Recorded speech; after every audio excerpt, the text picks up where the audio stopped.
Continuing our deep dive into classic sauces, today it's Mornay sauce, a versatile cheese sauce that every home cook should know how to make.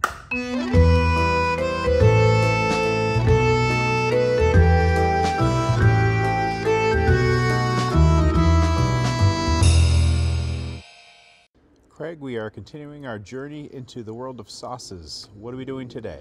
We're actually revisiting a recipe. We're going to do a Mornay sauce, which uses the mother sauce bechamel, which we've done for the lasagna that we made a few weeks ago, and you can watch that video. But the Mornay sauce is the addition of cheese, and it's very versatile. It's great as a base sauce for pastas, obviously, including lasagna, but you can use it in different ways with seafood. You can be used as in souffle making. It's just a versatile sauce, and one of the most common ways that you see it is either over top of broccoli or cauliflower or in a casserole, and also as a base for mac and cheese. It's so important to have that sort of in your repertoire. It's also a great way to use up extra cheese, because even though the classic recipe might call for Gruyere, white cheddar, Parmesan, Emmental, the list goes on of what you can use. You can use 6 different cheeses for that matter. So what we're going to do today, and I'm going to take the camera down, Jay, I've laid everything out. So this is the foundation, this is the roux, this is the butter and the flour, equal parts by weight. I've got about 50 grams of each here.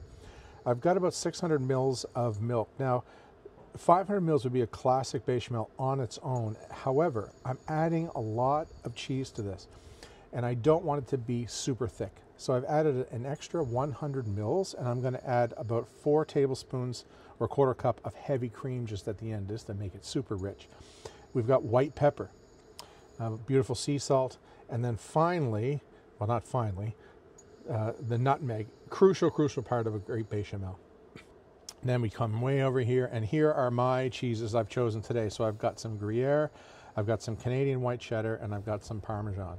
Total amount here is roughly a cup and a half. It looks a lot more because I have a very, very fine cheese grater, so it's sort of airy. So that is what we're going to do. So into the pot, we are going to drop our butter, and that is going to melt down entirely. And when it foams up, I guess I need a bit more heat here. When it foams up, we will add the flour.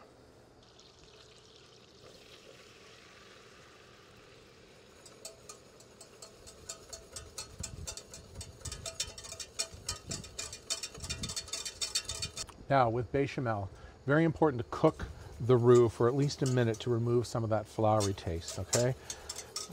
So it's been in there for about 30 seconds, actually more like 50 at this point. So we're getting very close. You can see we've got a good amount of heat in there. Now the key is with adding the milk, cold milk, very important. It's also important to not dump the whole thing in there. You want to keep a really thick viscosity. That allows me to whisk at the beginning stages and remove all of those lumps. And if you pan in here really quickly, I'm just going to add maybe a third of a cup of that milk.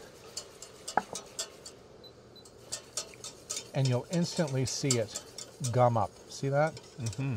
But because it's that sort of thick consistency, I'm now working out any potential lumps. I've also got a little bit of the roux sticking to the bottom of the pot. That's a good thing. It shows that the flour is being cooked out. Now I'm going to add about another half cup, and I'm going to whisk slowly again. It will still be very thick, but not as thick as the last time. And we're going to do this bit by bit.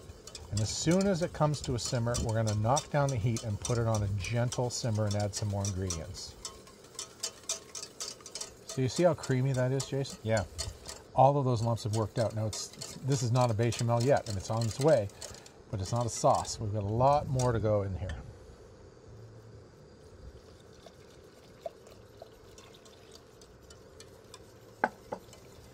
We're going to add some white pepper. Now, love-hate relationship for a lot of people with white pepper.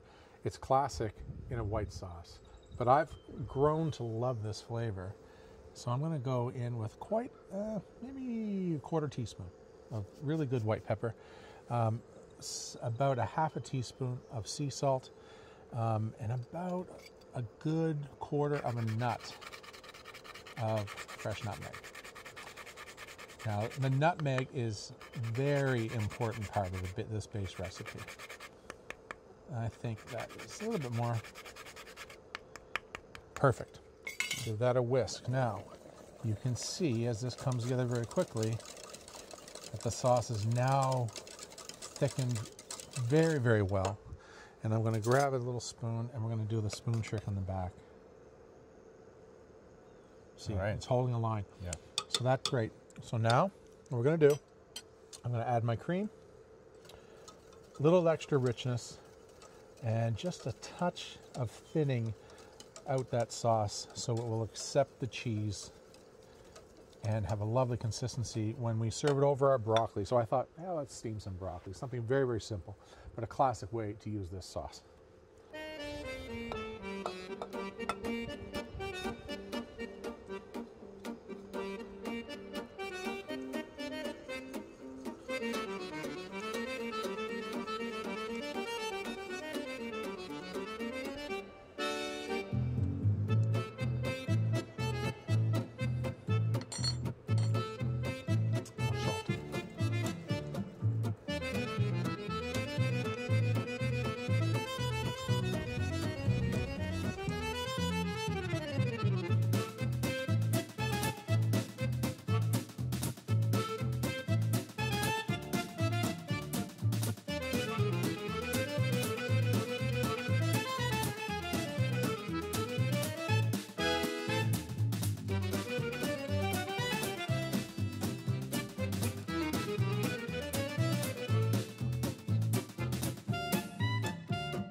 So there we have it, a very classic Mornay sauce, very versatile.